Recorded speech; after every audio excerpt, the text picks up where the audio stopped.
संविधान की प्रारूप समिति के अध्यक्ष थे। उन पर आधुनिक भारत का संविधान बनाने की जिम्मेदारी थी और उन्होंने ऐसे संविधान की रचना की जिसकी नजरों में सभी नागरिक एक समान हो, जो धर्मनिरपेक्ष हो और जिस पर देश के सभी नागरिक विश्वास करें। एक तरह से भीमराव अंबेडकर ने आजाद भारत के डीएनए की रचना की थी। इसके अलावा डॉक्टर अंबेडकर की प्रेरणा से ही भारत के फाइनेंस कमीशन यानी वित्त आयोग की स्थापना हुई थी।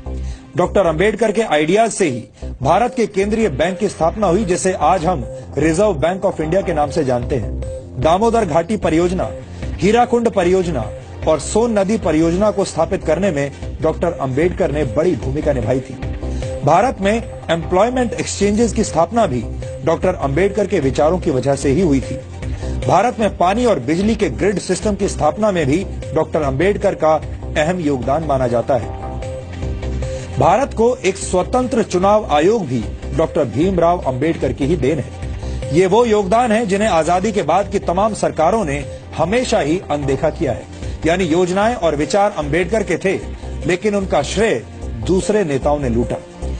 यहां हम आपको भारत के पहले प्रधानमंत्री पंडित जवाहरलाल नेहरू और डॉक्टर भीमराव अंबेडकर के बीच चले राजनीतिक शीत युद्ध यानी पॉलिटिकल कोल्ड वॉर के कुछ उदाहरण भी बताना चाहते हैं। डॉक्टर अंबेडकर जवाहरलाल नेहरू की सरकार में प्लानिंग का मंत्रालय चाहते थे, लेकिन नेहरू ने अंबेडकर को सिर्फ कानून मंत्रालय दिया, प्लानिंग मंत्रालय नहीं दिया। डॉक्टर अंबेडकर विदेश और रक्षा मामलों की समितियों में सदस्यता चाहते थे, लेकिन नेहरू सरकार ने डॉक्टर अंबेडकर को ऐसी किसी भी समिति का सदस्य नहीं बनाया। डॉक्टर अंबेडकर नेहरू सरकार की विदेश नीति से असहमत थे। डॉक्टर अंबेडकर हिंदुओं में सामाजिक अधिकार और महिलाओं को संपत्ति का अधिकार देने की बात करने वाले हिंदू कोड को समाज सुधार के लिए जरूरी मानते थे, लेकिन नेहरू सरकार ने अंबेडकर के मंत्री रहते हुए हिंदू कोड को स्वीकार नहीं किया। यहां तक कि डॉक्टर अंबेडकर को भारत रत्न सम्मान देने के लिए भी कोई पहल नहीं की गई। उनकी मौत के 34 वर्षों के बाद 1990 में वीपी सिंह सरकार ने उन्हें भारत रत्न से सम्मानित किया, जबकि कांग्रेस ने डॉक्टर अंबेडकर को भारत रत्न से सम्मानित करने के लिए कोई कदम नहीं उठाया।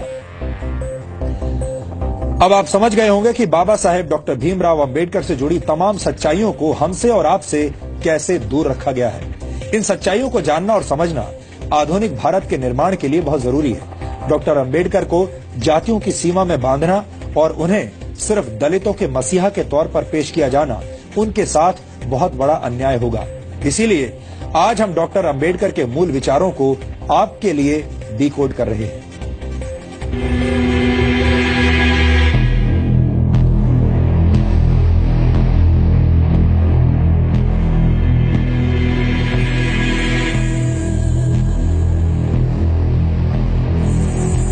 ये गुलामी से संघर्ष करते भारत की तस्वीर है।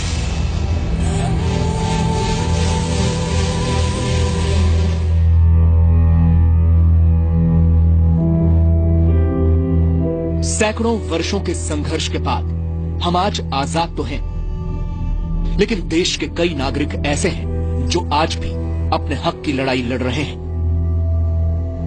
देश में समान अधिकार, ये सपना पहली बार बाबा साहब डॉक्टर भीमराव अंबेडकर ने देखा था, जो आज तक पूरा नहीं हो पाया।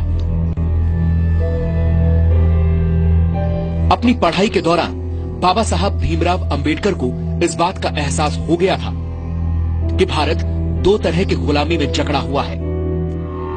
पहली, अंग्रेजों के दमन और अत्याचार की गुलामी, तो दूसरी तरफ जाति और वर्ण व्यवस्था से अपमान और तिरस्कार सहने की गुलामी। और अंबेडकर ने तो अपने स्कूल जीवन में ही ऐसा तिरस्कार सहा था। स्कूल में बाकी दलित बच्चों की तरह अंबेडकर के साथ ये भेदभाव और तिरस्कार सिर्फ स्कूल जीवन तक ही सीमित नहीं रहा। उनका जीवन ऐसी तिरस्कार की घटनाओं से भरा हुआ है। उस दौर में अंग्रेजों से लड़ने के लिए पूरा देश खड़ा था, तो दलित और शोषित लोगों के अधिकारों के लिए अकेले डॉक्टर भीमराव अंबेडकर समाज के उच्च वर्ग और कांग्रेस से संघर्ष कर रहे थे। डॉक्टर अंबेडकर का मानना था कि देश की तरक्की के लिए देश के हर वर्ग को समानता का अधिकार मिलना जरूरी है। बचपन में हुए भेदभावों की वजह से अंबेडकर हिंदू धर्म को छोड़ना चाहते थे। उनका मानना था कि हिंदू धर्म को छोड़ना धर्म परिवर्तन नहीं बल्कि गुलामी की जंजीरें तोड़ने जैसा है। डॉक्टर अंबेडकर की इस घोषणा के बाद हैदराबाद के निजाम समेत कई मुस्लिम संगठनों ने अंबेडकर को धर्म परिवर्तन के ऑफर दिए, लेकिन बाबा साहब ने हर ऑफर को ठुकरा दिया, क्योंकि वो अपने समाज के लोगों को इज्जत से जीने वाला धर्म देना चाहते थे। इसीलिए वो हिंदू धर्म को छोड़कर बौद्ध धर्म की शरण में चले गए।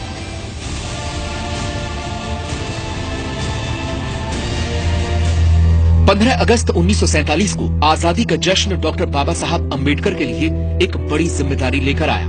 देश की नई सरकार को देश का संविधान बनाने के लिए एक काबिल व्यक्ति की तलाश थी, जिसे कानून की जानकारी के अलावा देश और दुनिया की समझ और समाज की जरूरतों के बारे में पूरी जानकारी हो। और ये तलाश डॉक्टर अंबेडकर पर खत्म हुई। डॉक्टर भीमराव अंबेडकर को देश का पहला कानून मंत्री बनाया गया, जिन्होंने अपनी बिगड़ती सेहत के बावजूद महज 2 साल के अंदर देश को एक मजबूत संविधान दिया। अंबेडकर ने 1951 में हिंदू कोड बिल तैयार कर संसद में पेश किया,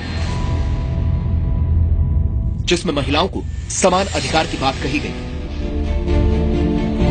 हिंदू कोड बिल के तहत पिता की संपत्ति में बेटी को समान अधिकार, विवाहित पुरुष को एक से अधिक पत्नी रखने पर प्रतिबंध और महिलाओं को भी तलाक का अधिकार शामिल था। लेकिन रूढ़िवादी हिंदू ताकतों और सरकार के अंदर ही बिल का विरोध करने वालों के सामने हिंदू कोड बिल लागू नहीं हो सका और सरकार में अपना प्रभाव घटने से निराश होकर डॉक्टर अंबेडकर ने 1951 में मंत्री पद से इस्तीफा दे दिया। अपने इस्तीफे में डॉक्टर अंबेडकर ने लिखा, आज हिंदू कोड बिल की हत्या कर दी गई, ऐसे में मेरा मंत्री बने रहने का अर्थ समझ में नहीं आता। बिल में शादी और तलाक संबंधी विधेयक पर 2 दिन की चर्चा चली, फिर प्रधानमंत्री जवाहरलाल नेहरू ने पूरे हिंदू कोड बिल को वापस लेने की घोषणा कर दी। मैं हैरान रह गया। मैं